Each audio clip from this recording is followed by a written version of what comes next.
Kiss 92, Maddie, Jason, and Arnold in the morning, brought to you by SO. And it's time again for our date coach, Kydon.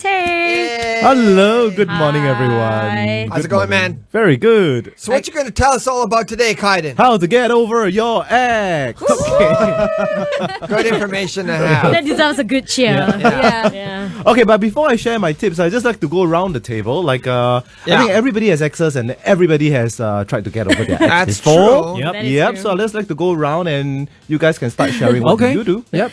Arnold? All right, for me, I think I probably exercised a lot. I play a lot more tennis, swim a lot more, run a lot more, go to the gym a lot more. Yeah. Basically exercise 24 hours a day. Excellent. That's great advice. I did it myself when I was 18. Yeah. And I got over it. Well, you know why? You know why Arnold wants to exercise after a breakup? So he looks hot, so it's easier finding another girl. Hotter. Yeah. That's a good point.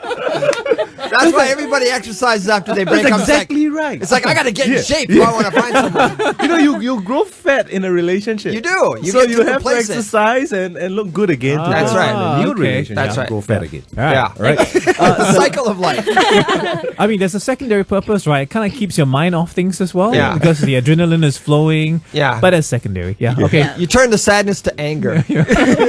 How about you, Celeste? I like to think that I will channel all my negativity to positivity, but chances are I'll probably be like crying and crying and crying Yeah. until my eyes. Is that one way? I feel you. Can you actually deal with a breakup that way? Is it a recognized coping mechanism? Crying? Okay, I'll just touch upon it later. Okay, all right. Yeah. Jason? For me, have a nervous breakdown and listen to The Cure. Okay. Okay. What about you, Nad? Well, for me, I think I cry and then I hang out a lot more with my friends. Are you Alright. sure? Yeah, and then I think of all the bad stuff that happened. But hanging out with your friends seems like a positive way to go with Yeah, it, You're right? right. You're right. Yeah, as long that's- as you're not mopey. Yeah, no. Yeah. I just, get think some I- positivity from my friends. I think nice. friends can only take so much of you, Nadira. Yeah. So don't be too mopey. Stop They're it. like, I hope she finds another guy Yeah, soon. man. We have to spend another day with her.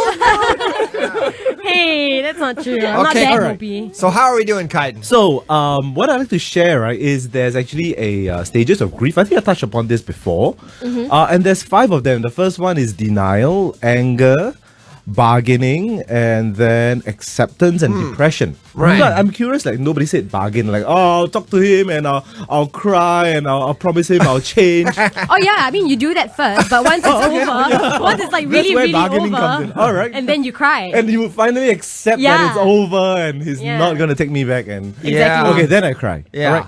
So what's interesting is that everybody had different ways of handling breakup, and that's normal.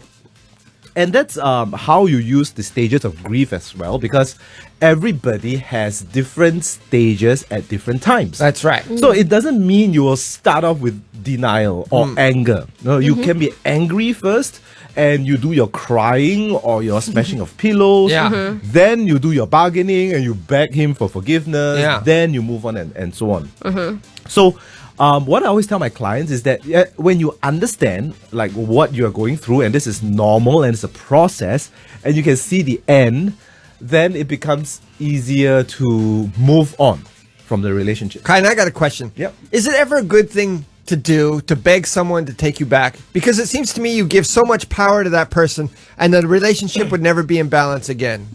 It depends on the person who is doing the begging. Sometimes I've seen like really, really nasty people in relationships. So they become like very, very jealous Right. or very possessive, and they say, oh, okay, I promise to be not so possessive after that. Right. Okay. I've seen cases where it works out, but most of the time it doesn't. Right. So because Do they get worse or what? it just They don't no, it- change. yeah, They they don't don't- change. yeah. They Oh. they don't change because they don't have a coach. Yeah. No, it's true. It's if you're a naturally jealous person, it's not easy to say, okay, I will stop being jealous. That's Yeah. true. I guess not- it's a good point. It's the way you're wired up. It's not easy to do that, So- and you need like a lot of conscious effort. If you're at a point in a relationship where it's become so bad, somebody's broken up, the other person is begging, it's maybe best to think, you know what, this relationship maybe is just not going to go up in a positive direction. It's maybe time to move on. Yeah, correct. That's right. So So, but sometimes they just The good thing can't. about if there's a breakup, then just break up, more or less, right?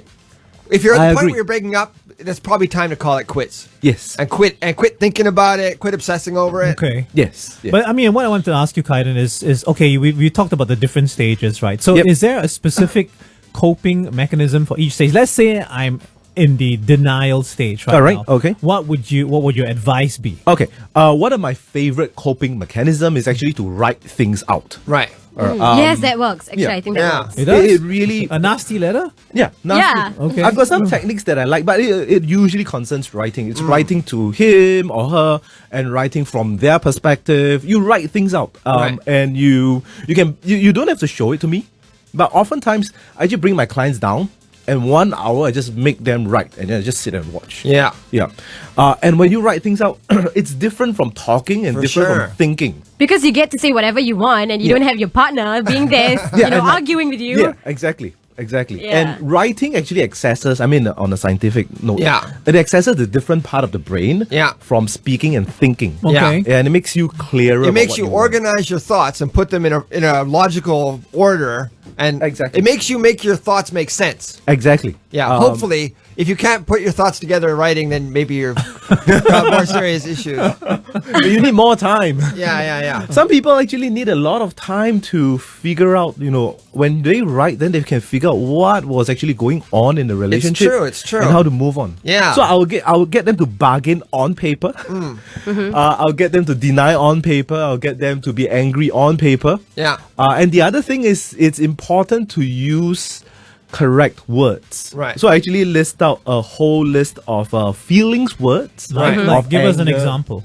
I just Google it. So I just Google list of feeling words, and I'll put it in front of them, and they pick the words That match. that matches their feelings. Because a lot of times, Okay. when they don't recognize what they are feeling, they cannot express it, and I if you cannot see. express it, you cannot get over it. Right. So you have to find the word that fits, use it in your essay or your letter, Yeah. and move on. That's right. Yeah. And for goodness sake, don't send it to the person. It's not meant to be sent out. Don't. Like hide it or like burn it. You don't want anybody else reading this. Publish it on the More- paper. More catharsis than anything else. Yeah, exactly. But do you think it's a good idea actually, like, if the guy is asking for a breakup or the someone's asking for the breakup, and then you just try to work, work on it and insist on working on it even though one of them said no? There is a limit to how much I would encourage somebody to work on it. Yeah. All right. Some people use breakup as a communication tool. Yeah. They cannot tell you. I'm it's unhappy. They can't tell you that they're unhappy. Yeah. And the way they tell you they're unhappy is to break up. Yeah. Right. Yeah. They'll say break up. You change or I'll break up. Yeah. Some people do that and they don't mean it. So you have to use a bit of intuition and guess whether they actually mean it or they whether want it's something just, else. or They they want want- attention Right. or they want something. Yeah. Yeah. But if they really mean it and they have moved on and you're still trying to follow, Yeah. then that's not good. So what's going on, Nads? What? Nothing's going wrong. I'm just asking. It's a simple. It's just a Come on, question. you're among friends here. Stop. Well, thanks, Kydon. You're So welcome. those are the ways, to move on from your ex you still love.